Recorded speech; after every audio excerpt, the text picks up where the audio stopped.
Sanwo-Olu parleys All Progressives Congress stakeholders ahead July 12 local government elections.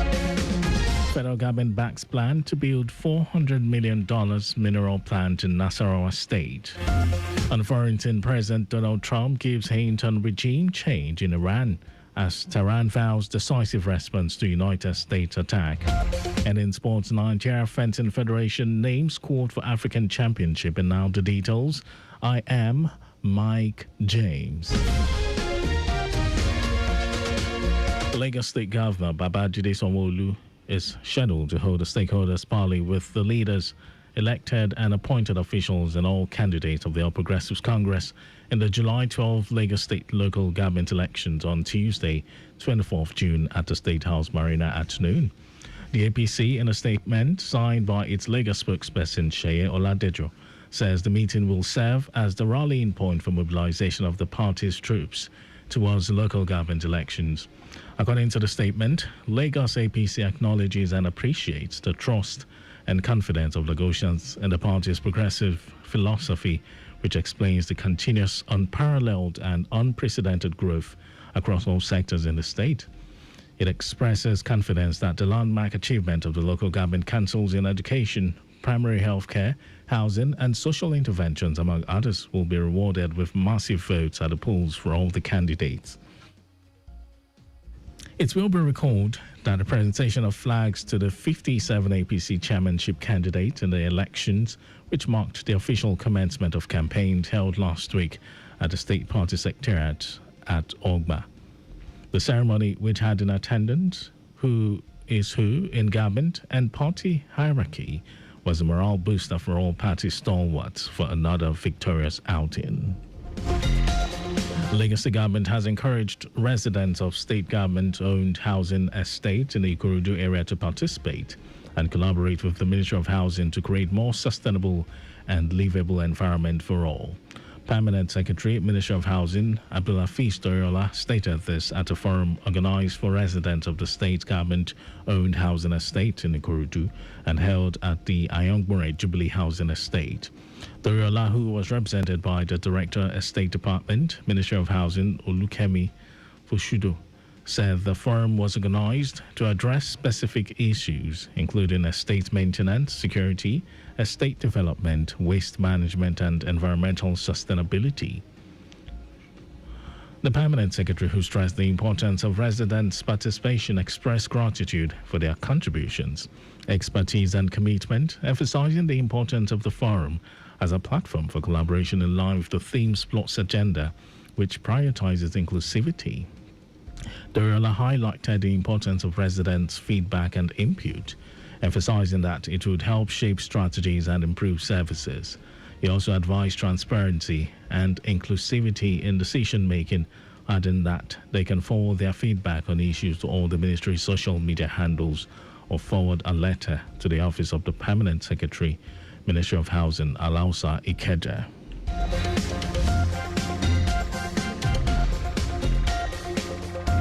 The Lagos government has insisted that the Okoba Abattoir would remain closed until the operators are ready to sit down with the government, abide by the environmental rules and regulations of the state. Commissioner for the Environment and Water Resources, Tokunbo Wahab, said the abattoir will only be open when the operators are willing to comply with the minimum standards of operating a decent abattoir in the state. He recalled that the state government last Thursday shut down the Okoba Abattoir over unsanitary activities, waste mismanagement, and unhygienic handling of animal products. Wahab said some people have assets outside the abattoir and the unsanitary activities, waste mismanagement practiced by the operators have destroyed these assets, stressing that this has been the complaint of residents for some time now.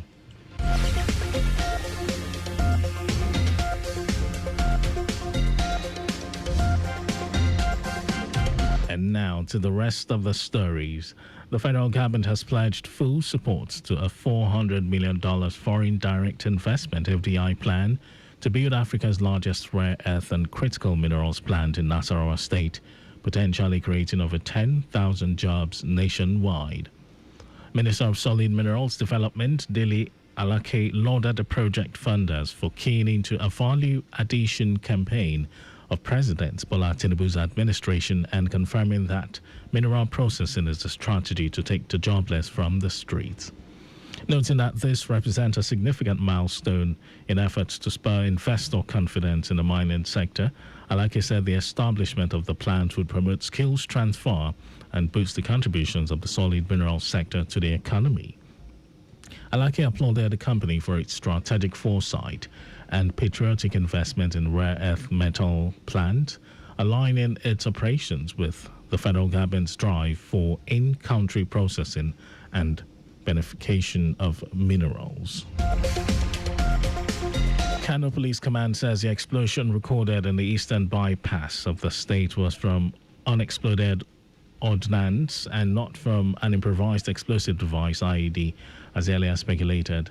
The command's Deputy Police Public Relations Officer, Husseini Abdullahi, said the revelation followed a post-blast investigation by the command's team of explosive ordnance disposal, chemical, biological, radiological, and nuclear units personnel. Abdullahi said the unexploded ordnances had been unknowingly conveyed alongside scrap metals from Yobe State, and one of them accidentally exploded during the process of offloading. He also said the team had recovered a total of 9 unexploded ordnances after the ugly incident that claimed the lives of 5 and left several others with varying degrees of injuries. And in some foreign news, United States President Donald Trump has floated the possibility of leadership change in Iran hours after his team said replacing the Iranian government was not the aim of U.S. attacks. Iran's military vows a decisive response after Trump says U.S. strikes caused monumental damage to Iranian nuclear site as the United Nations calls for a ceasefire in order to inspect the damage. Iran's Foreign Minister Abbas Araghchi is in Moscow for talks with Putin about common challenges and threats as attacks continue.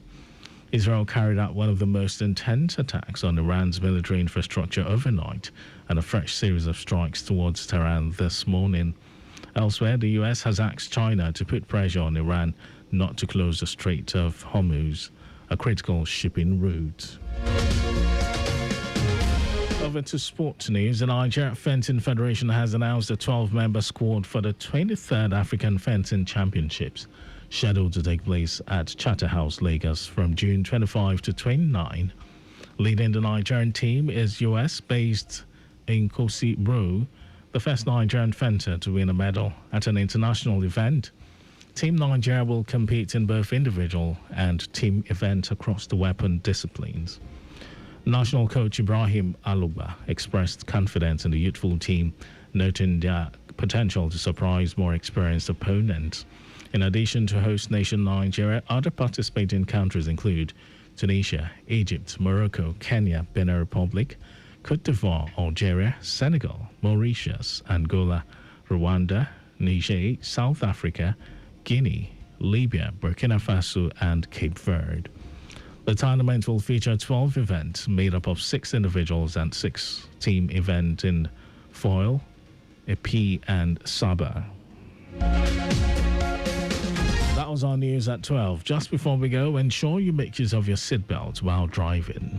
You can follow us and like all our various social media platforms: X, Traffic Radio 961, Facebook, Lagos Traffic Radio 96.1 FM, on Instagram, Lagos Traffic Radio 961. Subscribe and watch our news and programs that's live on YouTube, Traffic Radio 961.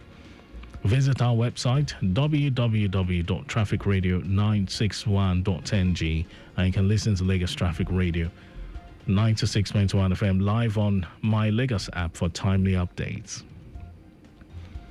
Did you know that under the Sanwo-Olu administration, 18,000 teachers were trained under EcoExcel?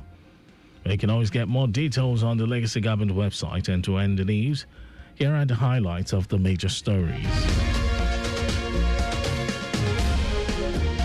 Legacy Governor Babajide Sanwo-Olu is scheduled to hold a stakeholders parley with the leaders, elected and appointed officials, and all candidates of the All Progressive Congress in July 12 Lagos State local government elections on Tuesday, 24th June at the State House Marina at noon.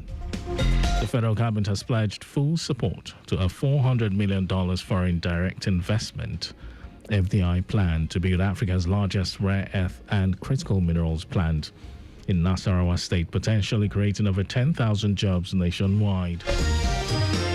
We also told you that the United States President Donald Trump has floated the possibility of leadership change in Iran, hours after his team said replacing the Iranian government was not the aim of U.S. attacks. In sports, the Nigeria Fencing Federation has announced a 12-member squad for the 23rd African Fencing Championships, scheduled to take place at Charterhouse, Lagos from June 25 to 29. And for contact with the newsroom, send a message to info@trafficradio961.ng. That ends the news broadcast compiled by Abiola Fagbalagu. Thank you for listening, Lagos. My name is Mike James. Good afternoon.